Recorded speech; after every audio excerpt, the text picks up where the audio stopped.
चतुर स्त्री की 5 बातें हमेशा गांठ बांध कर रखना, कभी गरीबी आपके पास नहीं भटकेगी। नमस्कार प्रिय दर्शकों, आपका एक बार पुनः हमारे YouTube चैनल सत्या दर्शन में हार्दिक अभिनंदन है। आज का प्रसंग, आज की कहानी बहुत ही ज्ञानवर्धक होने वाली है, अतः आपसे मेरा विनम्र निवेदन है, कृपया वीडियो की समाप्ति तक हमारे साथ बने रहें। चलिए शुरू करते हैं आज का प्रसंग। बहुत समय पहले की बात है, एक गांव में राजा राम नाम का एक किसान रहता था। राजा राम के 4 बेटे थे। चारों बेटों का विवाह हो चुका था। उन चारों बेटों की बहुओं में से जो छोटे बेटे की बहू थी, वह तीनों बहुओं से ज्यादा पढ़ी लिखी और बुद्धिमान थी।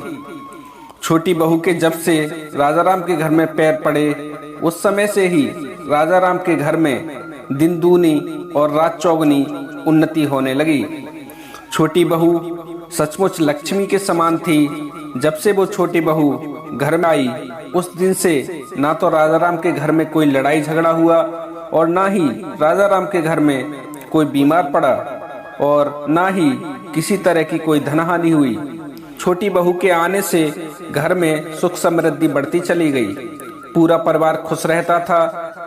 अक्सर ये देखा गया है कि इंसान अपने दुख से दुखी नहीं है, दूसरे के सुख से दुखी रहता है।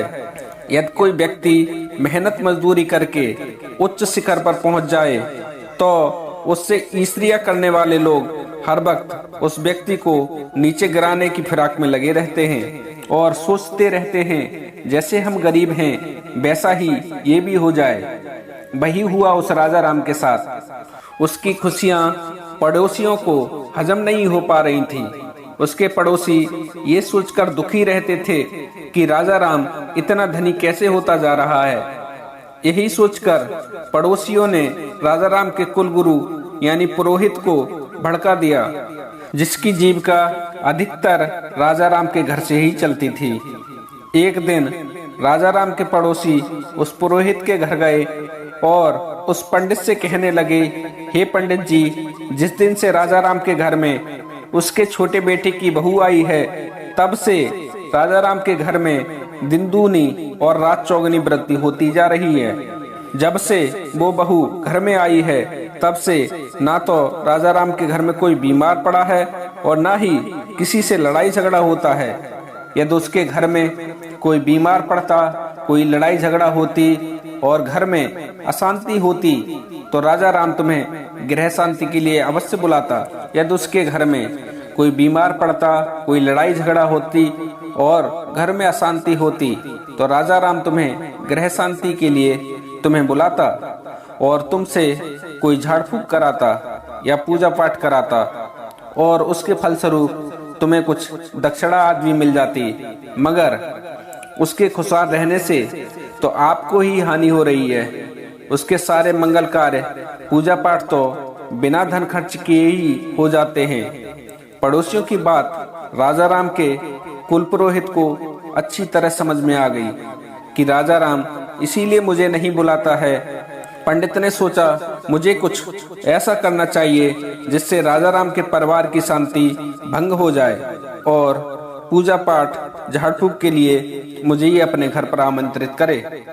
ऐसा निश्चय करके वो गांव के बाहर रहने वाले एक सिद्ध महात्मा के पास पहुंचा और बोला, गुरुदेव, मुझे कुछ ऐसा उपाय बताओ जिससे राजा राम के परिवार में अशांति फैल जाए। जब सिद्ध महात्मा ने ध्यान धरा, तो उसने पाया कि राजा राम के घर में तो अशांति आ ही नहीं सकती, क्योंकि उसकी छोटी बहू उस घर में साक्षात लक्ष्मी का रूप है। जब तक वो छोटी बहू घर के अंदर है, तब तक तुम उसका कुछ भी नहीं कर सकते। पंडित कहने लगा, गुरुदेव, तब तो मुझ पर रोजी रोटी का संकट आ जाएगा, क्योंकि कहते हैं जैसे वैद्य अपनी जीविका रोगी से चलाता है, मतवाली स्त्रियां अपनी जीविका कामी पुरुषों से चलाती हैं। कोर्ट कचहरी अपना धन इकट्ठा लड़ने झगड़ने वालों से करती हैं और विद्वान अपनी जीविका मूर्खों से चलाता है। उसी तरह पंडित भी अपनी जीविका अपने यजमानों से चलाता है। पंडित ने कहा, गुरुदेव कुछ ऐसा उपाय बताओ जिससे राजा राम के घर में अशांति फैल जाए। पंडित की बात सुनकर वो साधु कहने लगे, यदि ऐसी बात है तो एक काम करो, राजा राम की छोटी बहू एक बांस की नियमित पूजा करती है, उसी बांस में ही राजा राम के घर की खुशहाली बसी हुई है। यदि तुम किसी तरह राजा राम के घर से वो बांस ले आओ तो उसके घर में घोर अशांति फैल जाएगी। ये सुनकर पंडित बहुत ही खुश हुआ और राजा राम के घर बांस लेने के लिए चल दिया। जब पंडित राजा राम के घर पहुंचा तो राजा राम से ये कहते हुए बांस मांगने लगा, हे यजमान, गंगा स्नान को जाते समय मुझसे चला नहीं जाता, आपकी बड़ी कृपा होगी जो ये बांस तुम्हारे आंगन में लगा है, या तुम उसे उखाड़ कर मुझे दे दो तो मैं इस बांस के सहारे ही गंगा स्नान कराया करूंगा। राजा राम भला उस पंडित की बात को कैसे टाल सकता था। वो गया और बांस को उखाड़ने लगा। जब छोटी बहू को ये पता लगा कि आंगन में जो बांस लगा है उसे पुरोहित लेके जा रहे हैं तो वह भागी भागी गई उस हरे बांस के पास और उसकी 5 पत्तियां तोड़ी और अपने घर में बंधी हुई गाय को खिला दी। उधर पुरोहित उस बांस को लेकर चला गया, मगर फिर भी राजा राम के घर में अशांति नहीं फैली। धीरे धीरे 1 महीना बीत गया। उधर वो पंडित इस इंतजार में बैठा हुआ था कि राजा राम के घर में कब लड़ाई झगड़ा हो, रोग शोक आए तो मैं पूजा पाठ करने के लिए जाऊं और राजा राम से दक्षिणा के रूप में धन ऐंठूं। लेकिन 1 माह बीतने पर भी राजा राम के घर में कुछ घटित नहीं हुआ तो पंडित फिर से उस सिद्ध महात्मा के पास पहुंच गया और कहने लगा, गुरुदेव, मैंने आपके कहने पर राजा राम के घर से हरा बांस भी मांग लाया, लेकिन फिर भी उसके घर में अशांति नहीं फैली और वह पहले की तरह ही खुशहाल है। सिद्ध महात्मा बोले, महोदय, इसमें मेरा क्या दोष? मैं तो तुम्हें पहले ही बता चुका हूँ कि उसकी छोटी बहू साक्षात लक्ष्मी है। जब तुम बांस मांगने गए थे तभी उस बुद्धिमान बहू ने उस बांस के 5 पत्ते तोड़कर अपनी गाय को खिला दिए और उसके घर की खुशहाली उस बांस से निकलकर उसकी गाय में चली गई और अब वह छोटी बहू उस गाय की पूजा करती है। यही कारण है कि उसके घर में अशांति नहीं फैली। तो पंडित बोला, गुरुदेव, अब मैं क्या करूं? तो सिद्ध महात्मा कहने लगे, यदि तुम किसी तरह राजा राम से उसकी गाय मांग लाओ तो वह अवश्य ही राजा राम के घर में अशांति फैल जाएगी। अब वो पंडित फिर से राजा राम के घर गाय मांगने के लिए चल दिया और राजा राम के घर पहुंचकर राजा राम से कहने लगा, यजमान, मेरी पुत्र वधू के लड़का पैदा हुआ है। मेरी इतनी हैसियत नहीं है कि मैं मोल लेकर उस बच्चे को गाय का दूध पिला सकूं। इसलिए यजमान, तुम्हारी बड़ी मेहरबानी होगी यदि तुम अपने घर की गाय को कुछ दिनों के लिए मुझे दे दो। राजा राम पंडित को खाली हाथ नहीं लौटाना चाहता था, इसीलिए उन्होंने छोटी बहू से जाकर पूछा कि बहू, पंडित जी कुछ दिनों के लिए हमारी गाय मांगने को आए हैं, उनके घर में एक बच्चा पैदा हुआ है। छोटी बहू बोली, पिताजी, यदि ऐसी बात है तो गाय आप पुरोहित को दे दीजिए, लेकिन उससे पहले हमें एक काम कर लेने दो। और इतना कहकर वो छोटी बहू कमरे के अंदर गई और एक चादर ले आई। उस चादर को खोलकर उस गाय के आंसू पोंछे और उन आंसू को पोंछकर चादर को चौथी बनाकर अपने पास रख लिया और अपने ससुर से बोली, पिताजी, अब आप गाय को उस पंडित जी को दे दीजिए। राजा राम ने खूंटे से गाय खोली और पंडित जी को दे दी और वो पंडित जी खुशी खुशी गाय को लेकर अपने घर को आ गए। पंडित जी मन ही मन ये सोचकर अत्यंत प्रसन्न हो रहे थे कि अब तो राजा राम के घर में विपत्ति आ ही जाएगी। जब विपत्ति आएगी तब वो मुझे पूजा पाठ के लिए आमंत्रित जरूर करेगा। इसी तरह धीरे धीरे 2 महीना बीत गए, पर राजा राम के घर में अशांति नहीं आई। अब तो पंडित जी परेशान हो गए कि मैंने गुरुजी के कहने पर राजा राम से गाय भी मांग ली और फिर से उस पंडित ने साधु महात्मा की सीध लगा ली और सिद्ध महात्मा के पास पहुंच गया। सिद्ध महात्मा के पास पहुंचकर वो पंडित बोला, गुरुजी, मैंने तुम्हारे कहने पर राजा राम के घर से गाय भी मांग ली, फिर भी उसके घर पर कोई विपत्ति नहीं आई और खुशहाल जिंदगी जी रहा है। 2 महीने बीत गए, फिर भी उसके घर में कोई ना तो बीमार पड़ा और ना ही उसके घर में कोई लड़ाई झगड़ा हुआ। अब हमारी जीविका कैसे चलेगी? जब सिद्ध महात्मा ने ध्यान धरा तो देखा कि छोटी बहू ने गाय को देने से पहले गाय के आंसू चादर में लपेटकर अपने पास रख लिए और वो उसी चादर की अब पूजा करने लगी है, इसलिए वो खुशहाली उन आंसुओं में ही रह गई। अब तो बस एक ही उपाय है, यदि तुम वो चादर उसके घर से ले आओ तो राजा राम के घर पर विपत्ति अवश्य आ जाएगी। पंडित उस साधु की बात सुनकर उस चादर को लेने के लिए राजा राम के घर को चल दिया और राजा राम के घर पहुंचकर राजा राम से बोला, यजमान, आज तक तुमने मेरी सभी मांगों को पूरा किया है, आज भी मैं तुम्हारे पास एक छोटी सी मांग लेकर आया हूँ, देखो मना मत करना। राजा राम कहने लगा, पुरोहित जी, आपको क्या चाहिए? आप बेझिझक मुझे बता दीजिए, मेरी जो सामर्थ्य होगी और जो मेरी सामर्थ्य के अधीन में मेरे पास जो भी चीज है वो मैं तुम्हें अवश्य दे दूंगा। तो पंडित कहने लगा, यजमान, मेरी पुत्री रात में कीर्तन करने पास के गांव में जाती है। कीर्तन को जाते समय उसे बहुत ठंड लगती है। मेरे पास इतने पैसे नहीं हैं कि मैं उसे एक नई चादर खरीद के दे सकूं। इसलिए उस दिन छोटी बहू ने जिस चादर से गाय का मुंह पोंछा था वो चादर मुझे दे दो। राजा राम बोला, इसमें क्या बड़ी बात है, मैं वो चादर अभी तुम्हें छोटी बहू से लाकर दे देता हूँ। जब राजा राम ने छोटी बहू को बताया कि पंडित जी चादर को मांगने आए हुए हैं, तो छोटी बहू ने कहा, पिताजी, चादर थोड़ी गंदी हो रही है, मैं उसे साफ करके अभी दे देती हूँ। छोटी बहू बड़ी समझदार थी, उसने चादर खोली, उसमें से गाय के आंसुओं को धोया और उन धोए हुए आंसुओं को वह पी गई और चादर अपने ससुर को दे दी। राजा राम ने वो चादर ली और पंडित जी को दे दी। पंडित जी चादर लेकर अपने घर को पहुंचे और घर पहुंचकर राजा राम के घर विपत्ति आने का इंतजार करने लगे। इंतजार करते करते जब उस पंडित को 6 महीने बीत गए और राजा राम के घर से कोई भी निमंत्रण नहीं आया, तो पंडित जी समझ गया कि गुरुजी का टोटका काम नहीं किया और फिर भागकर उस सिद्ध महात्मा के पास पहुंच गया और उस सिद्ध महात्मा से बोला, गुरुजी, मैं उसकी छोटी बहू की चादर भी मांग लाया, फिर भी कुछ नहीं हुआ। महात्मा जी ने ध्यान करके देखा तो कहने लगे, पंडित जी, वो बहू बड़ी बुद्धिमान है, वो तुम्हारी चाल पहले ही समझ गई। उसने वो गाय के आंसू धोकर पी लिए, उसकी खुशहाली अब भी उसी के पास है। अब तो राजा राम को विपत्ति में डालने का बस एक ही तरीका है, किसी तरह तुम राजा राम की छोटी बहू को उसके घर से निकलवा दो, तभी कुछ हो सकता है, वरना नहीं। जाओ, अब इस विषय में मैं कोई बात नहीं करूंगा और इस विषय को लेकर अब मेरे पास कभी मत आना।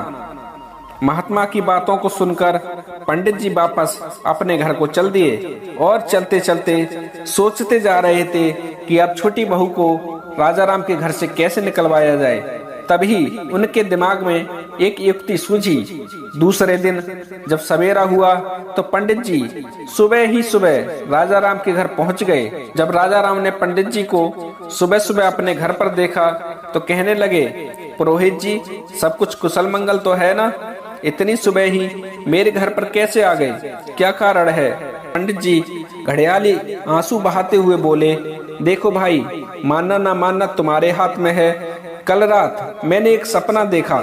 मेरे सपने में आकर एक देवदूत ने मुझे बताया कि तुम राजा राम के घर के कुल पुरोहित हो और तुम उसके घर की हानि लाभ और दुख सुख का निवारण तुम ही करते हो। यदि उसके छोटे बेटे की बहू उसके घर में रही तो राजा राम के घर पर दुखों का पहाड़ टूट पड़ेगा, ऐसा दुख जो उसकी कल्पनाओं से भी परे होगा। तुम तो ये बात बस राजा राम को जाकर बता देना कि उसकी बहू बहुत बड़ी अभागिन है, उसे घर से निकाल देने में ही राजा राम की भलाई है। पंडित की बात सुनकर राजा राम चिंता में पड़ गया। उसने तुरंत अपने बेटे को बुलाकर सारी बातें अपने बेटे को बताईं और बोला, बेटा, तेरी बहू के कारण आने वाले दिनों में हम लोग भारी विपत्ति में पड़ जाएंगे, इसलिए तुम अपनी बहू को घर से निकाल दो। पिता पुत्र की बातें वो छोटी बहू छुपकर सुन रही थी। छोटी बहू कहने लगी, यदि पिताजी मेरे कारण इस घर पर विपत्ति आएगी तो मैं स्वयं ही घर छोड़कर चली जाती हूँ। और इतना कहकर वो घर से जाने लगी। छोटे बेटे ने जब ये देखा तो वह कहने लगा, पिताजी, मैंने विवाह करते समय इसके सुख दुख में, इसके बुरे भले में साथ देने का वचन लिया है, इसलिए मैं भी इसके साथ जाता हूँ। और ऐसा कहकर वो छोटा बेटा भी अपनी पत्नी के साथ अपना घर छोड़कर चला गया। वे दोनों पति पत्नी घर छोड़कर शहर में रहने लगे और छोटा मोटा व्यापार करने लगे। छोटे बेटे के पास लक्ष्मी स्वरूपा पत्नी थी, इस कारण उसका व्यापार बहुत तेजी से बढ़ गया और वह जल्दी ही अमीर बन गया। उधर धीरे धीरे राजा राम की स्थिति डामाडोल होने लगी। फसलें सूखने लगी, पशु मरने लगे। जब पैसों की तंगी हुई, तीनों बहुओं में खाने को लेकर खींचतान होने लगी और लड़ाई झगड़ा शुरू हो गया। जब राजा राम के घर में अशांति फैली तो वह गृह शांति के लिए पंडित को बुलाने लगा।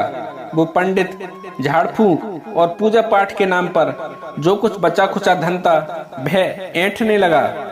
छोटी बहू के जाने के बाद उसकी अन्य बहुएं उसकी गृहस्थी को नहीं संभाल सकी। दिन पर दिन उसकी हालत बिगड़ती चली गई। जब राजा राम की हालत बद से बदतर हो गई तो उसे अपने छोटे बेटे और छोटी बहू की याद आने लगी और सोचने लगा कि मैंने धूर्त पंडित की बातों में आकर अपनी लक्ष्मी जैसी बहू को अपने घर से निकाल दिया और अपनी बहू को लाने के लिए वह शहर को चल दिया और शहर जाकर अपनी बहू और बेटे से अपने किए की क्षमा मांगी। बहू कहने लगी, पिताजी, पहली बात, जब इंसान धन से बढ़ने लगता है तो उसके धन से लाभ उठाने वाले, उसे बर्बाद करने वाले और उससे जलने वाले सलाहकार बहुत मिल जाते हैं और बिना मांगे ही सलाह देने लगते हैं। यदि मनुष्य बिन मांगे मिलने वाली सलाह में फंस गया तो उसका विनाश होने लगता है। समझदारी इसी में है कि वो सुने सबकी पर करे मन की, और वो काम करना चाहिए जो उसके हित में हो। और दूसरी बात, मनुष्य को प्रत्येक कार्य करते समय उस कार्य को पूरी ईमानदारी और निष्ठा से करना चाहिए और कार्य करते समय स्वयं सतर्क और सावधान रहना चाहिए। मनुष्य की स्वयं की गई गलतियां ही उसके दुखों का कारण बनती हैं।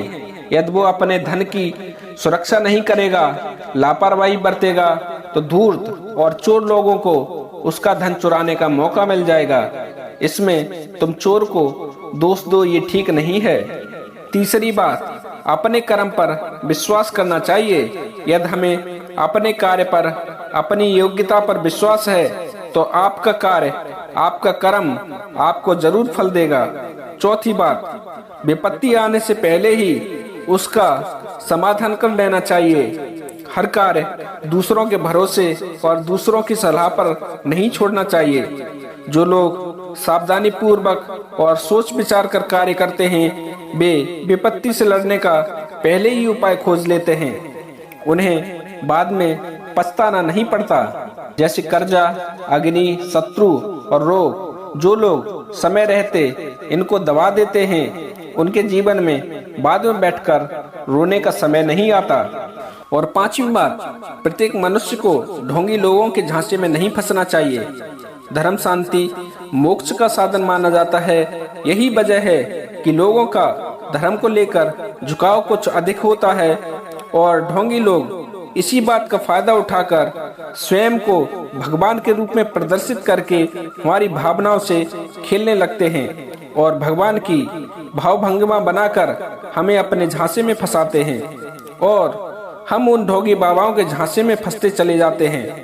उन्हें पता होती है कि लोगों की कमजोरियां क्या हैं और ऐसे धूर्त ढोंगी बाबा उन कमजोरियों को धर्म से जोड़ देते हैं और लोगों को कानो कान इसकी खबर भी नहीं होती कि आस्था के नाम पर उनके साथ क्या खेल हो रहा है। इनके झांसे में अधिकतर विपत्ति के मारे हुए संतान की चाहत रखने वाले और धन की इच्छा रखने वाले होते हैं और ये ढोंगी बाबा इनसे धन लेकर पहले से ज्यादा निर्धन कर देते हैं। ये तो थी 5 बातें। आशा करता हूँ पसंद आई होंगे।